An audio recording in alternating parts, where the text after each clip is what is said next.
Your blackness will not save you from transphobia.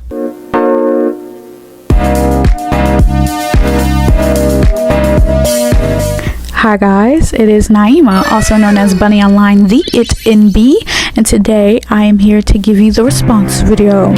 My nose is a little drippy droppy, I'm sorry in advance, and I got a little tiny mic. I hope you enjoyed the kissy kiss. We do it again. Okay, this will be a response video to my Hey Black Girl video that has currently amassed over 10,000 likes, and I have officially made it to semi-micro YouTuber status.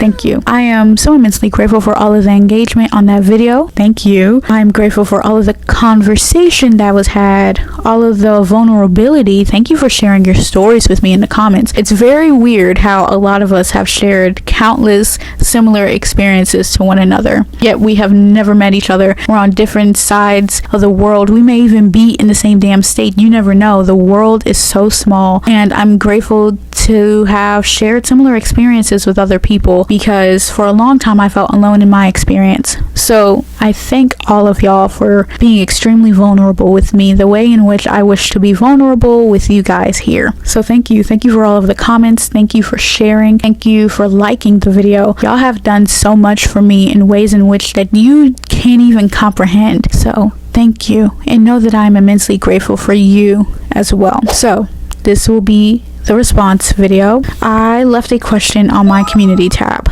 that asked if you wanted me to touch on any other topics that I did not necessarily touch on in that video, and I received two comments. One was a general overview of growing up queer in a black household in America, and then the other one was discussing the ways in which we cannot necessarily separate our identities. I want to get into that here. Please make sure that you do the following.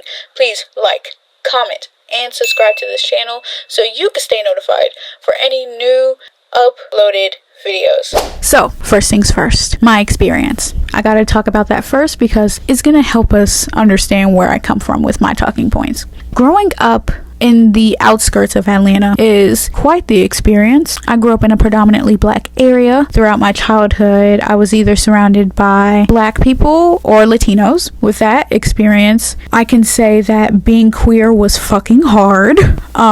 It was hard. It was an experience within itself, which is why I have so much empathy for weird black girls, because I know for myself I felt alone. Even though I found community throughout my childhood, it was still hard. Being visibly fat, black, girl, those are just three identifiers. I have like at least five. I'm black, I'm queer, I'm fat, and I'm neurodivergent as well. But even though I'm queer, I still face marginalization because I just so happen to be born female. So I have all of these identifiers, and people treat me as such within my family and outside in everyday life. Because I hate when people say the real world. No, the real world is inside of your house too. That shit fucking sucks. My family was not extremely accepting.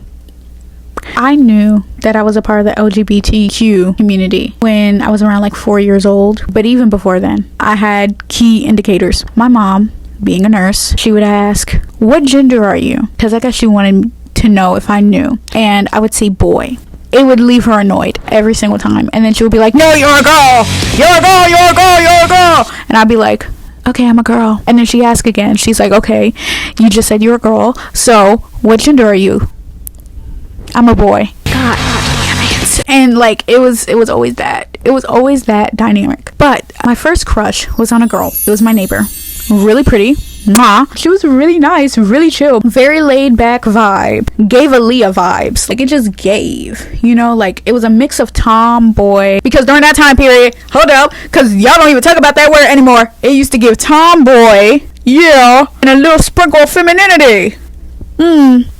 Yeah, because when I was growing up, it wasn't called mask. You were called tomboy because you wanted to be one of the boys. I'm sorry, I got sidetracked. What was I talking about? Let me ask the phone. What was I talking about? Oh, growing up queer in my household. Trigger warning.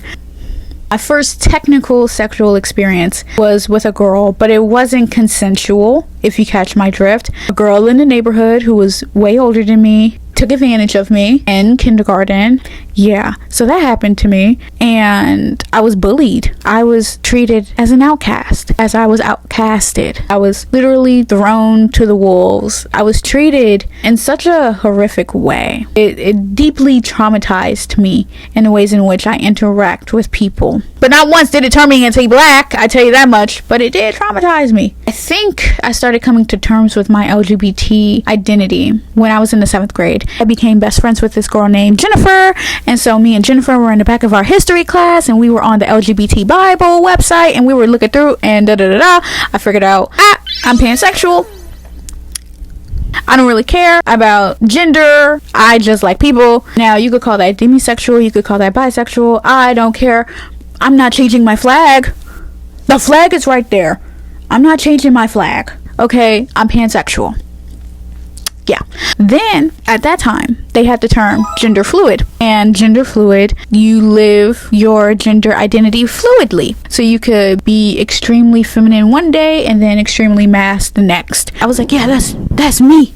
Because here's the thing. Again, when I was a toddler, I identified as a boy. But I did not want to be a boy. I just, I felt the way that I felt.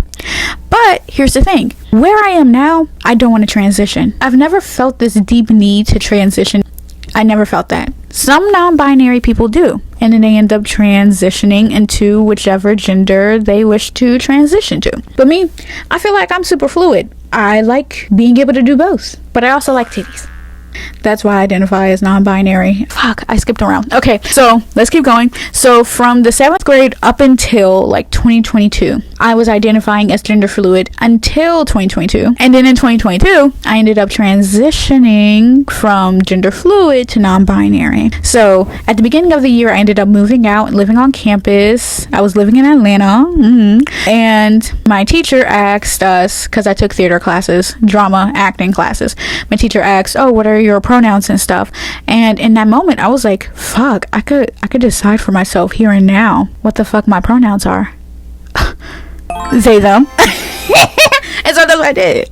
I identified myself as they, them. And then later in the year, I identified myself fully as non-binary. So I came out as non-binary in 2022. And I've been non-binary ever since. And here's the thing. It can always change. Everything can change. Your sexuality can change. Your gender identity can change. Nothing in life has to be static. Here's the thing. In order to preserve my humanity and to still be treated as human, I hid my identity for a long time until a horrific day in my life. And because the day was so bad, I came out the same day on purpose. Because I was like, well, since this day sucks so damn bad, I might as well come out now. Since cat's out of the bag for one thing, let me put the other cats out. And so that's what I did. So I came out via Facebook. And that was horrible. That did not help. I don't know why I did that. Mind you, I came out when I was 16, but I was happier. Regardless of how bad my family initially handled me coming out, I was happier because I felt lighter. I felt like I didn't have to uphold a lie anymore for the conditional love that I was receiving already. I felt like if I just came out now, I could just be me. Listen, don't take what I did as advice, because absolutely don't do that. There was a lot of healing and confrontation that had to come with doing that. So I identify as non-binary. My pronouns are they, them, and I'm not a woman. I'm a black woman though. So now we're gonna get into that. Hi. Now I'm going to talk about the ways in which you cannot separate intersecting marginalized identities. So, first things first. I still identify as a black woman because I know society will refuse to actually allow myself to be identified as a black non-binary person. That's just the truth of the matter. I want you guys to know how much I love you because I was editing the video and stuff. I never got to the point, so I'm gonna do it now. The reason why not one identity can be weighed more than the other is because of this. Your blackness will not save you from transphobia. Or, on the opposite end, you being a queer person is not gonna save you from anti-blackness because both identities are marginalized underneath white supremacy. I will now list out all of my intersections because I forgot to list one. So I'm fat, I'm black, I'm queer, I'm also a woman, I'm neurodivergent, and I live underneath the poverty line. So what does this mean? Not one of those identities weigh more than the other. They all play an equal role in the way in which I navigate the world and how the world operates with me in it. Because under white supremacy, under patriarchy, and under capitalism, I deserve nothing but dirt to my name.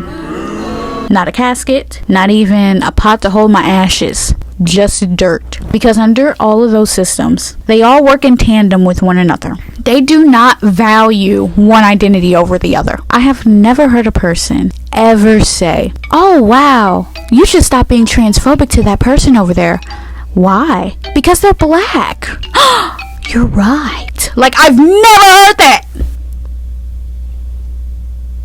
Never. That shit don't matter to nobody. No one cares. You have queer people who are racist. They are racist. And they're going to treat you like the bottom of their shoe because you're black. And you have black people who you will interact with in this world who's going to treat you like the bottom of their shoe because of your queer identity. So no. One does not weigh more than the other. And it never can because they work in tandem with one another. At the end of both fronts, you're going to face some racism and homophobia, sometimes combined. So now let's get into the final thoughts. So, the world sees me as the fat black woman, and I have nothing to do that will utterly change how people view me. When people see me, they think Mammy, they think Sheila from Why Did I Get Married, they think every annoying, overly aggressive fat black woman who has ever been in a Tyler Perry film, or every other annoying black director who just so happens to have one fat black woman character who's obnoxious and loud and over-sexualized and all sorts of things. Here, mind you, for fat black women in the media, we're either over-sexualized or completely asexual, like the Mammy stereotype. That is weird. I want a balance. That would be nice. Throwing it out there. But the reason why I still identify as a black woman is because black womanhood is such a specific way of life. It's ingrained in you from the time you're born to the time you die. There's always going to be a racialized way that you experience womanhood despite your queer identity, and my womanhood will never be able to outweigh my blackness. White women don't see me as a woman first. They see me as black first. Then they see me as a woman. It's like living in second-class womanhood. That's what being a black woman is. You're kind of denied womanhood in its full totality because of white supremacy and how society values white women and their voices first and foremost, because they're seen as damsels in distress. But to be a black woman is to constantly be nagged to death by not only just white men, white women, and black men, and every other person of color. You're always undervalued. You're never fully appreciated. And we're still making firsts. It's literally 2024, and there are black women who are still being the first black woman in their field to do something. It's really hard to be a black woman, but especially a fat black woman because of fatphobia. Fatphobia is another added layer in discrimination. And the real scope of things, my blackness weighs just as much as my womanness when it comes to misogyny, when it comes to misogynoir. I've had multiple conversations with guys, and I remember this conversation that I had last year with a fun buddy. He was like, "You're a woman. You have a vagina. You have a vagina. You cannot be queer. You cannot be queer." And I was so annoyed the entire time because I'm like, you're here for one job. Do your fucking job. Here's the thing. I just want you to do your job and leave. But you want to have conversation. Why are we having conversation? Why do I need to prove myself to you? But you want to sit here in my face while you're supposed to be doing one job and you're not doing that one job, but instead you want to nag me to death, mansplain to me that I'm a woman, that I'm not queer, and that my whole identity is invalid because to you, a man, a black man in society, that I am only worth as much as the thing in between my thunderous thighs. You had one job and you couldn't even do that. Never had a single climax. You couldn't even do that right. You couldn't even do that right. You never gave. And I know that my experience is not the only one. I know that there are other people out there who are like me, who have similar experiences, who just so happen to be queer, and they experience queer phobia, homophobia, transphobia from partners, fun partners, and they want to mansplain to you, you're not queer. You gotta like, shut up. You're just bragging now that you have a You think I care? I just called you to do one job and you can't even do that properly. You have never turned in the paperwork on time. Get out.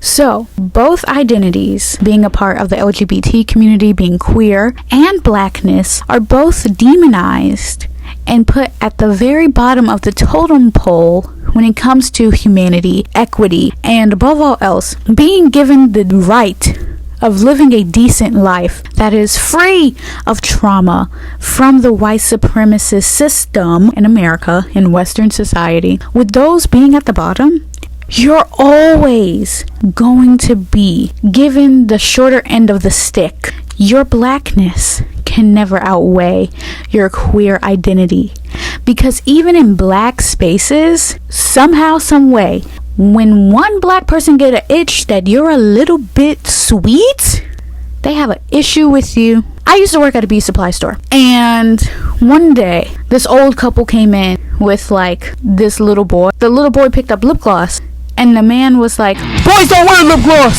So then he wanted to have a conversation with me, the old guy, and he was like, man, I can't believe that little boy want to be picking up lip gloss. Who be wearing lip gloss? Boys don't wear lip gloss. And I was like, I mean, I don't really care. Like, this is a beauty supply store. I don't really get paid much here anyway. But if they wanted to wear lip gloss, they wanted to wear lip gloss. If their lips were ashy, desperate times call for desperate measures. He was so stressed out about the potential homoerotic nature of a little boy wearing lip gloss. He didn't give a about the little boy being black. People throw that out the window so fast. And vice versa. The reason why you can never separate the two, why blackness can never outweigh queerness and queerness can never outweigh blackness, is because it's all dependent on nonverbal communication. I realize I did not record a proper ending, but if you stayed all the way through the video, thank you so much for listening to me yap on and on and on about all these intersections and how they all play a way in which we are treated as human beings. We all deserve respect at the end of the day, and we all deserve a fair chance of living a decent life. With that being said, again, thank you for watching this video all the way through the end, and I'll see you in my next video.